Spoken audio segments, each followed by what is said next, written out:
Ya, karena menanam ganja untuk mengobati istrinya, Fidelis Ari ditangkap dan dibuih sejak 19 Februari lalu.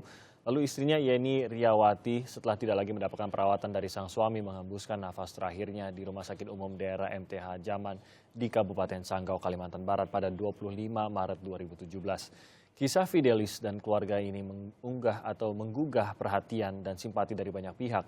Bagaimana aturan dan kebijakan dan aturan yang benar terkait penggunaan ganja untuk pengobatan medis? Kita akan membahasnya bersama Sulistiandiatmoko, ini adalah Kabiro Humas BNN. Ada juga Dr. Marius Wijayarta dari Yayasan Pemberdayaan Konsumen Kesehatan Indonesia. Dan juga Yohan Misero, ini ada analis kebijakan narkotika dari LBH Masyarakat. Selamat pagi Bapak-Bapak. Terima kasih sudah hadir di Sapa Indonesia Pagi. Saya pertama ke BNN terlebih dahulu, Pak Sulis. Bagaimana proses hukum yang berjalan terhadap Fidelis saat ini? Baik, terima kasih. Jadi posisi berkas perkara sekitar 3 minggu yang lalu sudah dilimpahkan kepada Kejaksaan Negeri Sanggau. Kemudian ada perbaikan perlengkapan berkas, sudah dilengkapi dan sudah dikembalikan ke Kejaksaan Negeri Sanggau. Saat ini posisi berkas perkara sudah ada di Kejaksaan Negeri Sanggau. Sebenarnya akan siap untuk dipersidangkan begitu ya, semakin dekat untuk persidangan kalau begitu. Kalau nanti dinyatakan lengkap oleh Kejaksaan Negeri Sanggau, terbit surat P21, maka pihak dari BNN Sanggau menyerahkan barang bukti dan tersangka kepada Kejaksaan Negeri untuk selanjutnya diajukan ke persidangan. Apa saja yang dituduhkan terhadap Fidelis ini sejauh ini? Kalau dari rumusan pasalnya, karena tanaman ganja yang dijadikan barang bukti itu 39 batang, artinya itu melebihi dari batas ketentuan yang ada di dalam pasal 111 Undang-Undang Nomor 35 Tahun 2009 ayat 2. Jadi di dalam ayat 2 itu apabila lebih dari 5 batang, ancamannya adalah maksimal seumur hidup, minimal 5 tahun. Jadi yang diancamkan di dalam berkas perkaranya adalah pasal 111 ayat 2. Dengan ancaman maksimalnya seumur hidup itu tadi. Apakah kondisi istrinya ini menjadi pertimbangan? Baik. Jadi dalam hal ini pihak BNN Sanggau di dalam proses penyidikannya konstruksinya adalah menanam, memelihara, memiliki, menguasai, menyimpan ganja itu adalah perbuatan pidana. Ya. Tidak mempermasalahkan apakah itu dikonsumsi oleh si Fidelisnya, apakah itu untuk pengobatan, silahkan itu diungkapkan dalam proses persidangannya dan akan dijadikan pertimbangan majelis hakim. Jadi pertimbangan itu ada di tangan hakim begitu ya? Ya. Tetapi kalau konteks untuk BNN, bahwa dia secara tanpa hak atau melawan hukum, menanam, memelihara, menyimpan, memiliki, menguasai barang yang dilarang oleh undang-undang yaitu tanaman ganja. Oke, Mas Yohan mungkin Anda bisa menanggapi kalau begini memang jelas garisnya memiliki atau bahkan menanam ganja salah apapun alasannya, baik itu memang untuk pengobatan atau apapun itu. Saya pikir begini ya, bahwa hukum itu kan konstruksi sosial yang kita bangun untuk kemudian menjadi landasan untuk kita bermasyarakat begitu. Nah, ketika ada peraturan seperti ini dan tujuannya memang untuk memberantas peredaran gelap begitu misalnya. Tapi kemudian kita harus lihat juga konteks situasi untuk kasus Fidelis Ari ini. Apakah tujuan pasal itu memang untuk itu? Nah, oleh karenanya saya pikir ini sih kesempatan buat kita semua, mungkin juga untuk teman-teman di Badan Narkotika Nasional untuk kemudian meninjau ulang keberlakuan pasal-pasal seperti ini. Dan saya pikir ini waktu yang tepat untuk kemudian kita membuka pintu untuk beberapa zat di golongan 1 untuk bisa kita manfaatkan untuk kepentingan medis. Nah, kalau untuk pengobatan medis, setahu saya memang ada aturannya, dokter mungkin Anda bisa mengkoreksi saya, penggunaan narkotika untuk alasan medis itu memang ada di bawah undang-undang, tapi khusus untuk narkotika golongan 1 di mana ganja termasuk di dalamnya, ini tidak termasuk, Dok. Jadi gini ya, sebelum kita bicara itu mungkin secara garis besar dulu. Ini kan masalah pengaturan obat keras. Ini kalau kita masukkan sebagai obat keras ya. Itu statusnya ini masih menganut undang-undang zaman Belanda. Stablat 419 tahun 1949. Ya.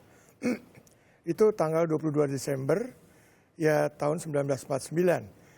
Ada juga kita lihat Undang-Undang Perlindungan Konsumen nomor 8 tahun 99, Undang-Undang Kesehatan 36 2009 dan Undang-Undang Narkotik Psikotropik 35 tahun 2009. Dan ganja ini masuk golongan 1. Ya. Lalu kalau ganja sebagai untuk obat medis itu masih berpolemik. Ya. Lebih banyak ke arah testimoni. Jadi orang pernyataan, statement untuk obat. Jadi kalau dia sebagai obat medis, ya sebaiknya harus dapat dipertanggungjawabkan secara ilmu farmakologi. Kalau dia sebagai obat tradisional, harus dapat dipertanggungjawabkan secara fitofarmaka. Ada tuh ilmunya. Ya. Jadi kalau cuma testimoni, itu perlu penelitian lebih lanjut, mengingat ganja ini masih berpolemik. Ada beberapa negara ganja tidak dimasukkan sebagai narkotik. Nah, jadi ini harus pertama kali paling tidak undang-undang masalah pengaturan obat itu kan dasarnya undang-undang zaman dulu. Ya. Paling tidak untuk mempercepat harus ada perpres. Kalau memang ada keinginan untuk mengubah hal itu. Iya, gitu. Karena kalau nunggu undang-undang kan lama. Oke. Ya. Jadi perpres sekarang kan kalau lihat undang-undang yang lama kan penggolongan obat kan ada obat bebas terbatas, obat daftar G dan obat narkotika. Di sini ada narkotika juga. Jadi sebaiknya ada 2 golongan aja. Di luar negeri juga udah 2 golongan. Ya. Yaitu obat tanpa resep dokter, satu lagi obat dengan resep dokter. Ini kalau mau diilmiahkan berdasarkan peraturan perundang-undangan. Ya. Jadi emergensinya di perpres ini. Kalau perpres ada enak ngaturnya. Kalau mungkin lebih ke alasan medis tersebut, kita tahu beberapa negara seperti disebutkan dokter tadi, satu di Amerika yang sebenarnya hanya dalam beberapa tahun terakhir saja beberapa negara bagian melegalkan penggunaan ganja medis begitu. Apakah ini berarti memang seperti kata dokter penelitian itu sebenarnya ada secara farmakologinya memang pernah dilakukan penelitian dan apakah memang ditemukan atau itu pun sepanjang yang dokter ketahui memang berdasarkan testimoni saja di negara lain bukan di Indonesia. Jadi kalau mau seperti itu penelitiannya mungkin agak lama ya. Dan ada beberapa negara saya lihat baru percobaan pada binatang percobaan. Ya. Kalau di ilmu kedokteran tuh ada 2 ya. Dan kita sebagai dokter, kita tidak hanya menghilangkan gejala, ya, tapi mencari sumber malapetaka penyakit itu. Betul tidak? Ya, ada kesembuhan dengan penggunaan kanabis ya atau ganja istilahnya. Ya. Nah, kalau sudah bisa diilmiahkan, dapat dipertanggungjawabkan, ya nanti mungkin ada pengaturannya. Makanya saya katakan tadi, ya, itu kita harus lihat dampak baiknya kalau sebagai medis, dampak juga buruk karena kita lihat ganja itu ya ada dugaan nanti baru testimoni ya bisa menyembuhkan beberapa penyakit. Apakah menyembuhkan atau cuma hilang gejala harus ada penelitian lebih lanjut. Nah, ganja juga berdampak negatif ya karena juga bisa terjadi menimbulkan kerusakan pada tubuh manusia. Jadi harus dilihat lagi dampak positif, dampak negatifnya diteliti secara ilmiah.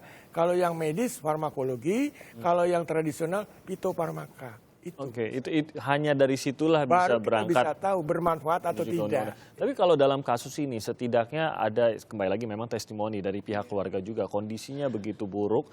Namun sejak Fidelis mempelajari dan memberikan ganja ini kepada istrinya sudah kembali bisa makan. Dikatakan ini testimoni sekali lagi luka-luka yang alami mulai mengering. Apakah ini kalau mungkin analisa dokter akibat kondisi tubuhnya yang membaikkah atau memang ganja sebagai pengobatan atau apa sebenarnya fungsinya itu? Jadi apa begini, pertama kali kita harus tahu sumber malapetakannya di mana, penyakit apa yang diderita oleh ibu ini almarhum kan itu. Syringomyelia, betul ya, gitu. Jadi terus terang ya, apa betul dengan adanya pengobatan dengan ganja ini ya bisa menyembuhkan atau hanya menghilangkan gejala? Itu harus ada pembuktian ilmiah. Ya saya katakan ini ilmiah. Ya tadi katakan kalau yang medis farmakologi, kalau yang itu fitofarmaka. Jadi kalau cuma menghilangkan gejala ya artinya belum bisa dapat dibuktikan dan bukan hanya 1-2 orang saja gitu. Dan kita lihat juga harusnya sebab kematiannya apa. Apakah benar ganja diputus langsung dia meninggal itu kalau Ya kita tahu memang suaminya bukan hanya memberikan dosis ganja tapi memang merawat dan menjadi orang utama yang merawat istrinya ini. Saya ingin tahu juga Pak Sulis, pada saat mengetahui ini kan kondisi istrinya setelah ditahan ini terus menurun hingga akhirnya sekitar 32 hari kemudian meninggal.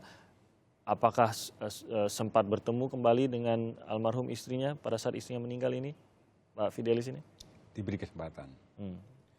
Cuma yang ingin saya sampaikan, tolong dipahami, publik juga harus memahami bahwa pola berpikirnya BNN itu tidak melihat ini sebagai kasus per kasus, Fidelis ini, tapi melihat kepentingan yang lebih besar. Bahwa sifat dari ganja itu kan salah satunya yang sangat jahat itu kan adiktif. Jadi kalau misalnya tidak diberi pengawasan yang ketat sebagaimana diatur di dalam Undang-Undang Narkotika, apa jadinya nanti kalau misalnya boleh semau-maunya orang menggunakan ganja itu, terlepas dalam tanda kutip bahwa itu bisa dijadikan sebagai obat. Sampai dengan sejauh ini kan belum ada yang menyatakan secara ilmiah di dalam jurnal kah, di dalam penelitiannya kah, bahwa itu bisa digunakan untuk sebagai obat dalam konteks seperti yang diderita oleh istrinya si Fidelis.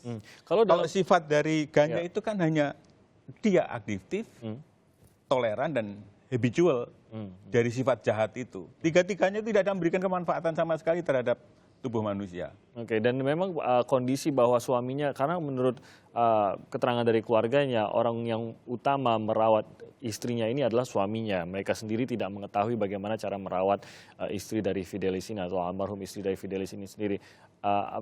BNN mempertimbangkan itu tidak pada saat melakukan penahanan, apa yang harus dilakukan atau menyerahkan kepada keluarga pada saat itu? Jadi berdasarkan informasi yang kami terima dari Kepala BNN Kabupaten Sanggau, jadi proses pengobatannya itu karena si istri Fidelis, saya sedikit cerita, jadi tahun 2014 dia menderita sakit itu, kemudian sudah berobat kemana-mana, kemudian tidak terobati, terselesaikan dengan baik. Sampai pertengahan akhir 2016, almarhumah ini, istri dari Fidelis ini, sudah sama sekali tidak bisa bergerak. Jadi hanya bed rest di tempat tidur saja. Sehingga akibatnya karena tidur yang sekian lama, punggungnya mulai ruam-ruam, karena akibat dari itu. Nah, disitulah Fidelis mengobati ruam-ruaman itu dengan ganja itu yang direbus sedemikian rupa sehingga keluar minyaknya itu kemudian dioleskan. Dan itu luka-luka itu yang tadinya ruam itu, korengan itu bisa mengering.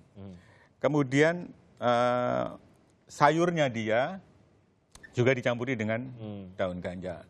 Kalau berdasarkan analisis di BNN, sangat bisa dipahami karena dari sifat daun ganja itu sendiri kan memang untuk obat penenang. Jadi kalau tidak bisa tidur diberi itu obat tidur, ya benar.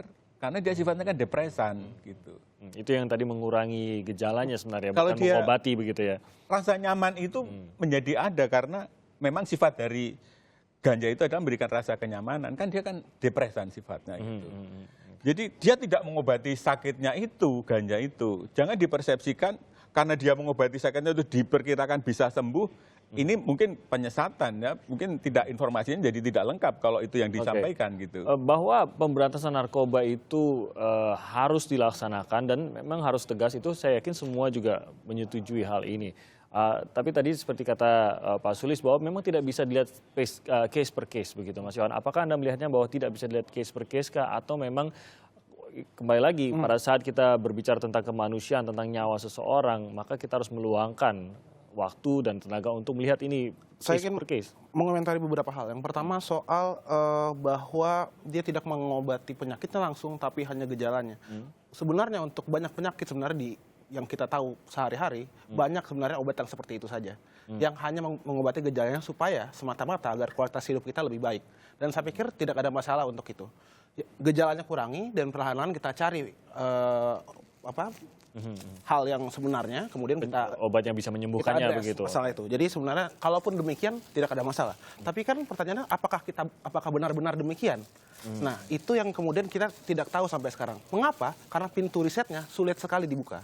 Nah, kalau misalnya pintu riset ini untuk golongan 1 terutama harus dengan tanda tangan Kementerian Kesehatan, ini yang jadi susah. Nah, menurut saya lebih baik permudah prosesnya dan riset ganjanya, dan kalau misalnya memang terbukti bahwa bisa bermanfaat untuk kesehatan, mengapa tidak? Saya rasa kalau itu yang paling utama untuk permasalahan ini, karena kita tidak mau meneliti, karena yang dari tadi dibicarakan oleh Pak Sules dan Pak Dokter itu memang permasalahan adalah minimnya penelitian. Nah, permasalahannya itu tadi justru karena di sini tidak ada penelitian soal itu. Tapi bisa dikoreksi, undang-undangnya penelitian boleh dilakukan terhadap golongan 1, hanya untuk pengobatan tidak boleh begitu Pak ya? Betul. Tidak demikian. Penelitian pun tidak Tidak diperbolehkan? demikian. Jadi mungkin Pak Dokter dari bisa mengklarifikasi. Ada ilmu fitofarmako ya. Iya. Jadi ada memang jenis-jenis tertentu tanaman obat, itu tanaman itu bisa dijadikan obat. Dan itu memang ada lembaga sendiri di Kementerian Kesehatan itu yang meneliti itu. Nah, sampai sejauh ini fitofarmaka itu, lembaga di Kementerian Kesehatan, belum pernah mengeluarkan hasil penelitian terhadap kemanfaatan daun ganja ini. Apakah melakukan penelitiannya? Saya tidak bisa menjawab itu. Mungkin gini saya tambah. Karena Mungkin dokter bisa Di menjawab. Kementerian Kesehatan ada satu direktur itu untuk pengobatan tradisional. Nah, salah satunya membuktikan untuk fitofarmakanya itu. Nah, ini juga tugas dari Kemenkes kalau ada begini-begini ya. Sebetulnya Kementerian Kesehatan sudah membuat buku yang namanya Pedoman Penggunaan Obat Bebas dan Bebas Terbatas. Oke. Kalau di sini bagaimana masyarakat untuk mengobati diri sendiri. Ya. Di sini juga tidak termasuk ganja. Oke. Jadi di sini ada bukunya, ini tahun 2006. Ya. Tapi nggak pernah dijalankan, buat apa mereka buat ini. Oke, Ya. mungkin Ini kita ingin ada tahu juga ABCD-nya di sini. kenapa tidak dijalankan dan apakah memang seharusnya dilakukan penelitian lebih lanjut terhadap ganja ini, mengingat paling tidak ada testimoni yang mengatakan Bukan bahwa testimoni, penelitian, hasil penelitian. Kalau ya, testimoni maksud saya dari justru testimoni dilarang. dilanjutkan kepada penelitian, Iya. karena ada testimoni yang akan dilanjutkan kepada Betul, penelitian. Kita akan ya. bahas sesaat lagi, tetap bersama kami.